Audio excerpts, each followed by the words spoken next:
La parole est au président Patrick Kanner pour le groupe socialiste et républicain. Monsieur le Président. Monsieur le Président, mes chers collègues, Monsieur le Premier ministre, j'espère que vous allez bien. Sûrement mieux que les 1,4 million Français qui vont tomber dans la trappe à pauvreté de votre nouveau système d'assurance chômage. Sûrement mieux que les salariés au SMIC qui n'auront pas de coup de pouce en janvier. Sûrement mieux que les allocataires de l'APL qui vont payer cash votre réforme en 2020, nous y reviendrons.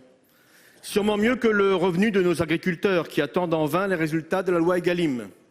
Sûrement mieux que nos étudiants qui ont perdu 35 millions d'euros de crédit dans le PLFR 2019. Sûrement mieux que nos aides-soignants, urgentistes, enseignants, retraités qui ne sont pas dupes quand ils voient la progression exorbitante des rémunérations des patrons du CAC 40 et les dividendes de 50 milliards d'euros dont vous avez allégé la fiscalité. Ce ruissellement-là, celui de l'argent roi, il existe bien. C'est vous et vous seul, Monsieur le Premier ministre, qui en êtes responsable. Dans un contexte délétère et anxiogène, terreau de la poussée de l'extrême droite dans notre pays, vous avez franchi de nouvelles lignes rouges avec vos annonces de ce midi. Ces lignes rouges se nomment âge pivot à 64 ans, prise en compte résiduelle de la pénibilité. C'est une réforme universelle, certes, mais injuste, car avant tout fondée sur un angle budgétaire et non sur des principes de solidarité et d'équité. Monsieur le Premier ministre, en n'écoutant pas les Français, pas les corps intermédiaires, n'êtes-vous pas en train de briser notre contrat social, fondement de notre pacte républicain? Pour vous répondre, la parole est à Monsieur le Premier ministre. Monsieur le Président, Mesdames et Messieurs les sénateurs, Monsieur le Président Kanner, si je vous écoute, au fond, ce que je comprends, c'est que vous m'indiquez que depuis que nous sommes aux affaires, tout va plus mal. Et c'est un point de vue, et je le respecte. Sa conséquence mécanique, c'est que, au moment où vous avez quitté les affaires, tout allait tellement mieux. Et Monsieur le Président Kanner, ma lecture à moi, et après tout, il peut arriver qu'elle diffère, ma lecture à moi ne me conduit pas à penser qu'au moment où vous auriez quitté les affaires, tout allait mieux. Et j'ai le sentiment, mais peut-être est-ce une impression, que c'est ce qu'ont dit les Français. Et donc, comme je suis un démocrate comme vous, j'écoute ce que disent les Français. Et j'écoute avec beaucoup d'attention. Je me permets, Monsieur le Président Kanner, de vous répondre, non pas sur l'ensemble des points que vous avez soulevés, ça ne m'est matériellement pas possible à ce stade, mais de dire un mot sur la retraite. Vous nous dites, Monsieur le Président Kanner, que nous aurions tort d'indiquer aux Français que la mise en place d'un âge d'équilibre du système à 64 ans en 2027, que cette mise en place d'un âge d'équilibre à 64 ans en 2027 serait une offense faite à la situation des Françaises et des Français qui doivent pouvoir prendre leur retraite dans de bonnes conditions. Mais vous-même, Monsieur le Président Kanner, avez, j'imagine, je ne le sais pas, mais je suis certain que le compte-rendu de l'époque permettra de le dire, vous avez, je crois, approuvé une réforme qui avait pour impact, s'agissant du régime général, de faire en sorte que la durée de cotisation s'allonge très nettement, de telle façon d'ailleurs, elle rentrera en application le 1er janvier 2020, de telle façon d'ailleurs que l'âge moyen de départ à la retraite, aujourd'hui, s'agissant du régime général, c'est 63 ans et demi. Et que les projections indiquent qu'avec la réforme que vous avez approuvée en 2014, l'âge moyen, écoutez-moi bien, Monsieur le Président Kanner, l'âge moyen de départ à la retraite, s'agissant du régime général, et du régime général seulement, mais c'est 80% des Français, sera à 64 ans, dans 5 ans. Autrement dit, Monsieur Kanner, vous êtes en train de reprocher à ce gouvernement de dire les choses de façon explicite et de créer un système dans lequel nous assumons les choses, là où vous avez mis en place un système qui, pour le régime général, pas pour les autres, mais pour le régime général, conduit à une augmentation continue des durées de cotisation pour arriver à un âge moyen qui est exactement celui-là. Eh bien, vous voyez, Monsieur le Président Kanner, je trouve que cet échange est intéressant et qu'il est bon que les Français l'entendent. La parole est à notre collègue, le président Jean-Claude Requier, pour le groupe du Rassemblement démocratique et social européen. Monsieur le Président, vous avez la parole. Alors que les incertitudes minent notre cohésion nationale, nos concitoyens le savent bien, eux qui attendent aujourd'hui de l'équité, de la clarté et de la confiance afin de se projeter dans l'avenir avec plus d'optimisme. Mon groupe est particulièrement attentif à ce que cette réforme ne soit pas uniquement paramétrique et de court terme, comme nous l'avons appelé de nos voeux au fil des PLFSS. Cette réforme se doit non seulement d'intégrer les projections démographiques de long terme, mais aussi les transformations des modes de vie découlant de l'allongement de l'espérance de vie. Non, les seules considérations budgétaires ne constituent pas un dogme indépassable. Nos compatriotes aspirent à vivre pleinement une retraite en bonne santé après une vie d'effort. Nous avons annoncé ce matin un train de mesures fondées sur les principes d'un système se voulant universel, tenant davantage compte des pénibilités et des disparités de carrière plus favorables aux femmes et dont l'entrée en vigueur se ferait progressivement. Nous nous réjouissons en particulier que le Parlement soit associé à la définition de la valeur du point. Il appartient désormais aux partenaires sociaux de débattre de ce projet dans le cadre d'un dialogue social apaisé. Pour l'heure, les Français sont très attentifs et ils ont raison. Comment comptez-vous assurer, Monsieur le Premier ministre, qu'aucune catégorie professionnelle ne soit perdante? Vous avez raison, c'est une réforme d'ampleur que nous voulons mettre en œuvre. Peut-être d'ailleurs serait-il plus juste de parler de refondation du système des retraites. Refondation car ce que nous souhaitons, c'est substituer à ces 42 régimes existants un seul régime qui permettrait que chaque euro cotisé par n'importe quelle Française ou Français, quel que soit son métier, quel que soit son statut, quel que soit son âge, puisse produire le même effet et ouvrir les mêmes droits. Ce que nous voulons au fond, c'est que, au lieu d'organiser la solidarité nationale par statut ou par profession, nous puissions l'organiser sur l'ensemble de la nation. Ce qui ne me semble pas une mauvaise idée s'agissant de la solidarité nationale, et ce qui, vous le savez, Monsieur le Président, est une forme de retour aux sources du projet initial de création d'un système de retraite. On se souvient que, enfin on se souvient, je ne m'en souviens pas, mais je l'ai lu, que les ordonnances de 1945, notamment les ordonnances Parodi, avaient pour objectif la création in fine d'un système universel. Ce système universel, nous pensons qu'il est utile et même indispensable de le créer aujourd'hui.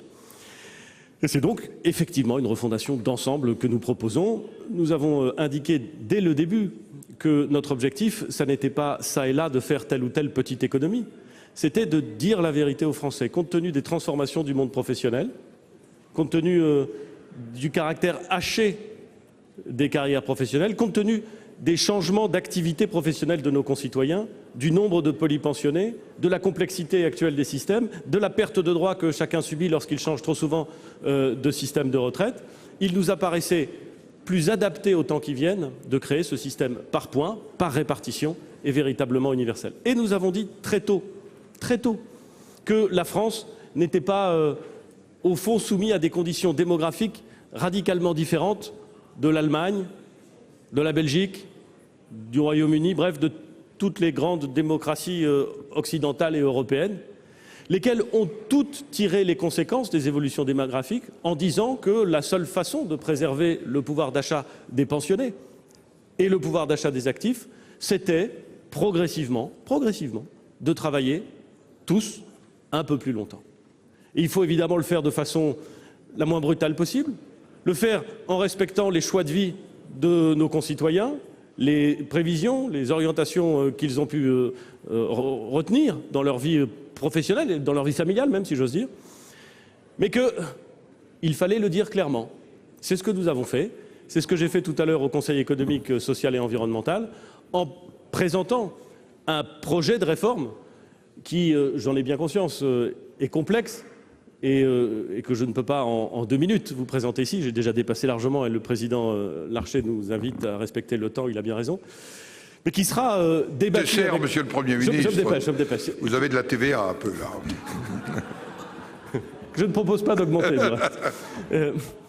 Et donc, Monsieur le Président Roquier, ce projet que nous avons mis sur la table, il va donner lieu à des discussions avec les organisations syndicales. J'ai bien noté qu'un certain nombre étaient totalement opposés au principe d'un système universel. J'ai bien noté aussi qu'un certain nombre d'autres n'étaient pas opposés au principe d'un système universel, mais ne voulaient pas dire peut-être assumer que, en effet, l'équilibre global du système pour les années qui viennent reposait sur le fait que chacun, progressivement, allait travailler un peu plus. Bon, eh bien, nous allons discuter. Ma porte est ouverte, ma main est tendue. Et vous aurez remarqué que dans le projet que nous avons proposé après les travaux du haut-commissaire, il y a beaucoup d'avancées, ce qui montre que notre objectif, c'est de travailler avec les partenaires sociaux, bien entendu, et puis le moment venu, avec l'Assemblée nationale et le Sénat, car ce débat sera bien entendu discuté à l'Assemblée nationale et au Sénat, et j'ai même indiqué que je souhaitais que cette discussion ait lieu rapidement, parce que je pense que ce sujet passionne, inquiète parfois les Français, et qu'il faut donc le traiter au Parlement. Je vous remercie. Merci, Monsieur le Premier ministre. La parole est à Madame la Présidente Éliane Assassi pour le groupe communiste. Merci, Républicain, citoyen et écologiste. Monsieur le Premier ministre, ce midi, donc, vous avez franchi la ligne rouge, vous êtes hors jeu et vos annonces vont continuer à faire coaguler toutes les colères. Avec votre projet de casse des retraites, les Français vont travailler plus longtemps, jusqu'à 64 ans, et toucheront moins de retraite. Alors que les salariés du secteur privé comme du secteur public et les jeunes sont massivement mobilisés depuis jeudi dernier, vous maintenez votre projet funeste d'instauration d'un système de retraite par points soumis aux aléas économiques et financiers. Monsieur le Premier ministre, effectivement, vous n'avez pas fait d'annonce magique, mais vous vous êtes lancé dans un excellent numéro de bonneteau dont personne n'est dupe. Malgré l'illusion de la concertation sociale, la majorité de la population a bien compris les dangers de votre projet de réforme. Malgré vos belles promesses qu'il n'y aura ni vainqueur ni vaincu, ceux qui vont pouvoir se frotter les mains, ce sont les marchés financiers, à l'instar de ces financiers casseurs reçus par le président de la République, les BlackRock, qui vont attirer les salariés qui le pourront vers les retraites par capitalisation. Les lignes directrices de votre réforme n'ont pas bougé d'un iota. Il s'agit toujours de mettre fin aux régimes spéciaux de retraite existants qui, contrairement à vos mensonges, sont tous solidaires du régime général. Il s'agit toujours d'un système de retraite par points dont la valeur servira de variable d'ajustement à vos politiques d'austérité, avec à la clé une baisse générale des pensions. Et permettez-moi de rappeler ici que ce que la loi fait un jour, une autre loi peut le défaire demain. Vous confirmez aussi que les salariés travailleront plus longtemps en fixant le fameux âge pivot, je l'ai dit, à 64 ans. Monsieur le ministre, 2 points aussi attiré mon attention. Votre volonté de diviser pour mieux régner en opposant les générations. Et ensuite, j'ai quand même bien noté que vous ne touchez pas au capital, l'argent roi que vous défendez bec et ongles avec le président de la République. Alors ce midi, hormis le MEDEF, vous n'avez convaincu personne. À l'instar de beaucoup d'organisations syndicales, Monsieur le Premier ministre, nous demandons le retrait de votre projet de réforme. Vous dites, à juste titre, ce qui est vrai dans une démocratie, ce qu'une loi a fait, une loi peut le défaire. Vous avez parfaitement raison. Mais je pense, Madame la Présidente, que vous reconnaîtrez qu'une bonne façon, compte tenu de cette évidence démocratique de procéder, c'est de s'engager au moment des élections sur ce qu'on fera. C'est ce que le Président de la République a fait s'agissant du régime universel de retraite. C'est ce que la majorité à l'Assemblée nationale a fait en s'engageant au moment des élections législatives sur le système universel de retraite. Et permettez-moi de dire, Madame la Présidente, qu'avec le respect que vous et moi avons évidemment pour la démocratie, le fait qu'un gouvernement mette en œuvre une promesse présidentielle ne devrait pas, me semble-t-il, susciter de la surprise ou même de ce point de vue-là, de l'interrogation. Bon, première chose. Donc il y a une légitimité politique. Deuxième chose.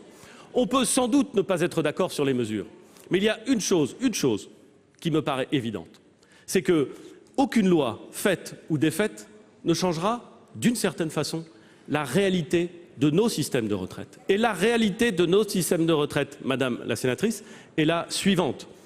Lorsque nous avons conçu ces systèmes de retraite, il y avait 4 actifs pour un retraité. Aujourd'hui, il y a 1,7 actifs pour un retraité. Cette mécanique, elle est inexorable. À long terme, elle est inexorable. Tous les autres pays du monde l'ont compris, l'ont assumé, en ont tiré les conséquences et ont fait en sorte que, pour préserver le pouvoir d'achat des retraités, ce que nous voulons faire, pour préserver le pouvoir d'achat des actifs, ce que nous voulons faire, l'élément d'équilibre ne soit pas la valeur du point, mais c'est vrai, la capacité qu'auront nos concitoyens progressivement à travailler un peu plus. Et ça, Madame la Présidente. Ça ne changera pas. Autrement dit, ne pas régler ces sujets, c'est s'exposer un jour, dans 6 mois, dans 2 ans, dans 10 ans, à une vérité cruelle. La perte de pouvoir d'achat massif des retraités, la perte de pouvoir d'achat massive des actifs. Mais c'est ce qui se passerait, Madame la Présidente, si nous ne faisons rien. C'est la raison pour laquelle nous faisons un régime universel dans lequel, au fond, les Françaises et les Français ont les mêmes droits. Madame la Présidente, les mêmes droits, quelle que soit l'activité professionnelle, les mêmes droits, les mêmes devoirs. Mais enfin, ça devrait vous parler, Madame la Présidente. Les mêmes droits, les mêmes devoirs. C'est sain dans une démocratie et dans une république. C'est même la promesse initiale du régime des retraites. Mais vous le savez parfaitement, c'était ça. Elle était portée par votre camp à l'époque, par votre parti. Et peut-être même qu'on n'aurait pas réussi à créer ces régimes de retraite s'il n'y avait pas eu cette promesse initiale. Et vous le savez parfaitement. Et aujourd'hui, certains l'abandonnent pour préserver peut-être des situations acquises, peut-être des intérêts. Eh bien moi, je trouve ça regrettable. Je préfère construire un système universel, clairement, conformément aux engagements qui ont été pris, avec un dialogue avec les organisations syndicales et patronales et dans la clarté. Je vous remercie. Ma question est la suivante, Monsieur le Premier ministre. Premièrement, pouvez-vous nous assurer de la détermination du gouvernement face au blocage présent et annoncé ? Deuxièmement, n'est-il pas temps, comme le proposent certains de nos collègues sur ces bancs, de réfléchir à de nouvelles dispositions sur le service minimum garanti ? Pour vous répondre, la parole est à Monsieur le Premier ministre. Il reste du temps. Monsieur le Président, Mesdames et Messieurs les sénateurs, Monsieur le Président Malhuret, avec votre style inimitable, et d'ailleurs illimité, vous décrivez une réalité qui est préoccupante. Une réalité qui est préoccupante. La réalité qui fait que, trop souvent, chacun se drapant dans ce qu'il considère un droit est conduit à méconnaître le droit d'un autre. Le droit de grève et le droit de manifester sont des libertés constitutionnellement préservées et défendues, et elles doivent être respectées. Nous le savons tous, je le dis et je l'ai toujours dit. Je ne crois pas qu'ici, peut-être même moins qu'ailleurs, on puisse mégoter, si vous me passez cette expression, avec une liberté publique et constitutionnelle.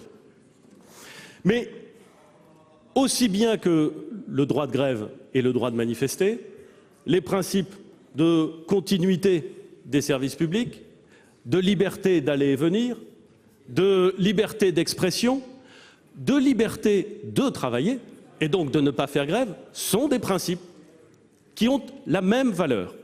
La même valeur. Et ce que je dénonce, ça n'est pas que certains fassent la grève et que d'autres ne la fassent pas, que certains soutiennent les grévistes et que d'autres les dénoncent. Ce que je regrette, c'est que le choix des uns ou des autres puisse passer par la dénonciation des autres. Nous vivons dans une démocratie. Nous devons assumer nos choix et nos positions. Ceux qui font grève ont le droit de le faire, mais ils doivent le faire conformément à la loi. Menacer ceux qui ne font pas grève n'est pas correct et est illégal. Et nous savons, et je ne dis pas que tous les grévistes le font, bien entendu, mais nous savons que dans telle ou telle entreprise, nous le savons parce que nous le voyons, parce que nous en avons des preuves, des images, des films, nous savons que ces pressions existent. Elles ne sont évidemment pas acceptables. De la même façon, tous les mouvements qui consistent à nier la reconnaissance et l'existence du droit de grève sont, à mon sens, regrettables. Ce que je veux dire, Monsieur le Président Malhuret, c'est que le gouvernement ne veut pas opposer les Français les uns aux autres. Je ne suis pas dans la logique consistant à dire qu'il y aura des vainqueurs ou des vaincus. Je pense que la solidarité nationale qui s'incarne dans un régime universel de retraite est exactement porteuse de la logique inverse, celle dans laquelle tous les Français, quel que soit leur statut, c'est vrai, quel que soit leur métier, c'est vrai, contribuent à la retraite de tous les Français. Ce système que nous voulons mettre en place, qui va prendre en compte des droits nouveaux, c'est le système non pas des Français contre les autres Français, mais de l'ensemble des Français vis-à-vis des futurs pensionnés et aussi vis-à-vis de ceux qui paieront les futurs pensionnés. Et je veux rester dans cette logique. Vous avez raison, les mouvements de grève se doublent parfois, pas toujours, mais parfois de blocage. Le blocage, mesdames et messieurs, n'est pas autorisé par la loi. La loi sur le droit de grève n'autorise pas à bloquer tel ou tel dépôt. C'est illégal et donc cela doit être proscrit. Elle n'autorise pas à bloquer tel ou tel centre de stockage ou de production. C'est illégal et donc nous faisons intervenir les forces de l'ordre pour faire en sorte que ces blocages ne puissent pas prévaloir. Ça n'est pas toujours facile car nous savons très bien le risque. Nous savons très bien le risque que nous courons lorsque nous engageons la force publique de cette façon. Et nous ne voulons pas céder aux provocations. Et nous ne voulons pas qu'un incident puisse ensuite développer le désordre. Mais je le dis clairement, Monsieur le Président Malhuret, la grève, c'est constitutionnel, on y a le droit. Le blocage, c'est inconstitutionnel, on n'a pas le droit. Et la continuité du service public, c'est pas quand tout va bien. La continuité du service public, c'est justement le principe qui impose aux fonctionnaires ou aux agents publics de poursuivre leur activité quand c'est l'intérêt du service public, des Françaises et des Français, et donc, d'une certaine façon, l'intérêt de la nation. Sur ce terrain, nous sommes évidemment déterminés à rappeler les principes et, le cas échéant, à en compléter les dispositions nécessaires. Mais je le dis aussi, Monsieur le Président Malhuret, nous connaissons tous le rythme auquel les lois qui interviennent dans la matière doivent être discutées. Nous le savons tous. Les grandes propositions qui interviennent la veille d'un mouvement de grève sont souvent des façons d'attirer l'attention du public sur un sujet et peut-être un peu moins une façon de régler durablement une question juridique délicate. Monsieur le Premier ministre, vous aviez prévenu les députés de la majorité hier en disant qu'aujourd'hui, il n'y aurait pas d'annonce magique, dont acte. Le ministre du Budget et des Comptes publics répète souvent ici, lors des débats budgétaires, qu'il n'y a pas non plus de chiffres magiques et il a bien raison. Cependant, après vous avoir écouté attentivement ce midi, il nous manque quelques petits éléments pour comprendre où nous allons exactement. D'une part, vous allez devoir rééquilibrer le système de retraite actuel, dont le corps nous dit qu'il sera déficitaire entre 10 et 17 milliards d'ici 2025. Et d'autre part, vous allez mettre en place progressivement le nouveau système qui accorde des garanties individuelles, notamment aux enseignants, mais qui va également accorder des droits nouveaux, et je pense aux 1 000 € de pension minimum pour tous. Alors, si l'on a bien compris que le retour à l'équilibre du système actuel sera l'affaire des partenaires sociaux, avec l'âge pivot à 64 ans d'ici 2027 et non 2025, vous n'avez rien dit, Monsieur le Premier ministre, du coût des mesures de transition et des mesures nouvelles, ni de la manière dont vous allez les financer. Voilà ma question. Pour vous répondre, la parole est à Monsieur le Premier ministre. Merci beaucoup, Monsieur le Président, Mesdames et Messieurs les sénateurs. Monsieur le sénateur, vous m'interrogez sur le rythme auquel nous proposons de basculer dans le régime futur et sur les questions importantes d'équilibrage du système actuel et du système futur. C'est beaucoup de questions et je reconnais qu'elles ne sont pas simples. Je voudrais essayer de répondre le plus simplement possible. Dans le système futur, une fois que tout aura été mis en place, la responsabilité reviendra, c'est vrai, aux partenaires sociaux et au Parlement. Le système futur, comme le système actuel d'ailleurs, il sera financé à 75% par des cotisations et à 25% par l'impôt. Dès lors qu'il est financé à 75% par des cotisations et à 25% par l'impôt, il n'est pas illégitime, il me semble même nécessaire, que les partenaires sociaux soient représentés, actifs et centraux dans les décisions qui sont prises et que le Parlement soit associé, central aussi, dans la définition du pilotage de ces opérations.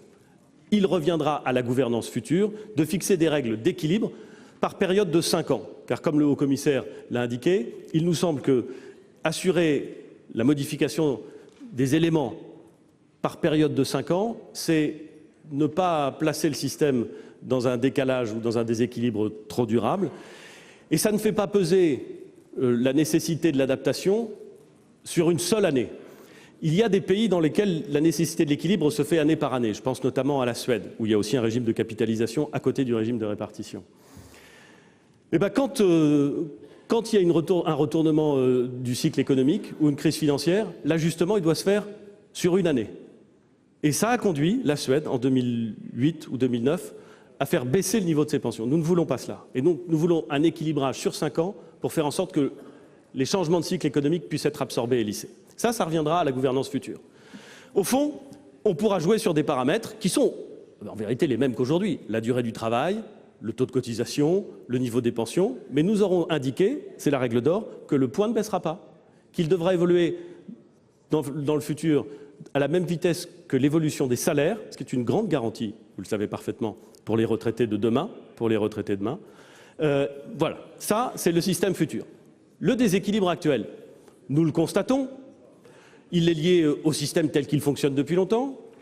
Il y a 3 ans, le corps, qui est un institut, une institution parfaitement respectable et d'ailleurs parfaitement respectée, disait qu'à l'horizon 2025, on était à l'équilibre.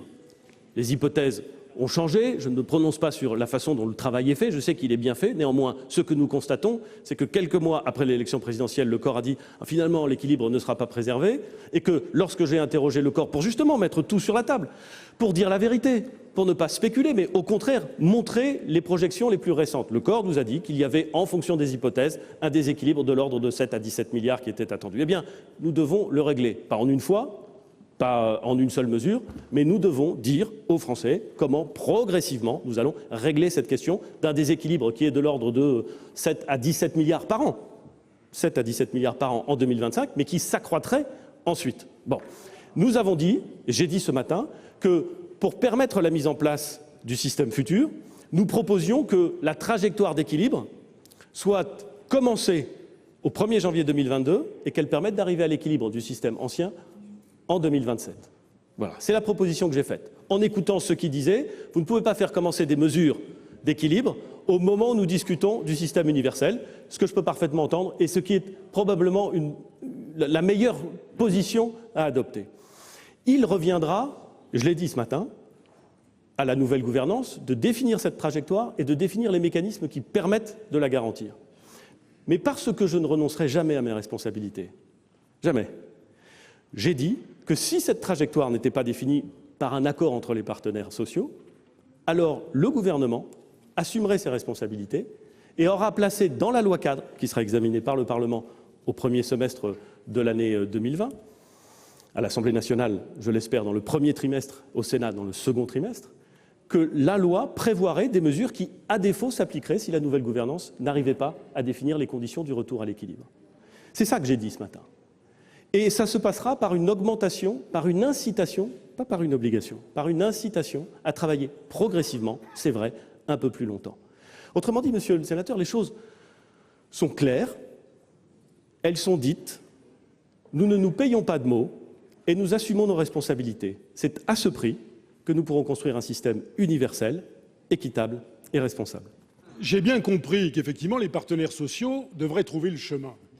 Mais il y a par exemple pour les enseignants l'augmentation des traitements que vous allez devoir mettre en œuvre pour leur permettre effectivement de bénéficier à terme d'un même niveau de retraite. Combien va coûter cette mesure? Elle va bien peser sur le budget de l'État et elle va monter en œuvre progressivement. Le président de la République avait dit 10 milliards, si mes souvenirs sont bons, il y a quelques mois.